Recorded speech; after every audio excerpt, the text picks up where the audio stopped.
क्या आपका किसी से फड्डा हो गया और उसको कूटने का मन कर रहा है? तो बस सिंपल सा काम कीजिए, किचन में जाइए, चूल्हे पे एक बर्तन रखें, थोड़ा सा ऑयल डालें, आधी चम्मच लहसुन डालें, आधी चम्मच जीरा डालें, टमाटर बीच में से कट कीजिएगा, टमाटर के सर से सफ़ेद टोपी उतार लीजिए, एक खीरा कट कीजिए, आधी प्याज, 3 सब्ज़ मिर्च कट कीजिए, 1 कप धनिया पुदीना कट कीजिए।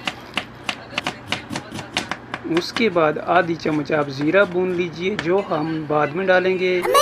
अब टमाटर को देखिए में उल्टा लेटाइए और ढककर लो फ्लेम तक पका लीजिए। जब टमाटर सॉफ्ट हो जाएं, ऊपर से कपड़े उतार लीजिए,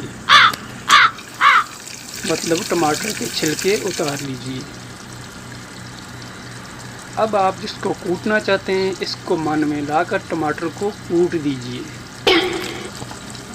अब हो गया आपका काम। गैस का फ्लेम लो रखें, इसमें डालें भुना ज़ीरा, काला नमक, कुटी मिर्च, 1 चम्मच चीनी या ब्राउन शुगर। अच्छी तरह मिक्स कीजिए और 1 मिनट के लिए कुक कीजिए। अब इसमें डालें खीरा, प्याज, मिर्च, सब्ज़ धनिया डालिए और मिक्स कीजिए। आपके 2 काम हो गए। एक तो आपने जिसको कूटना था उसको कूट दिया और दूसरा आपकी मज़ेदार टेस्टी चटनी बन के तैयार हो गई।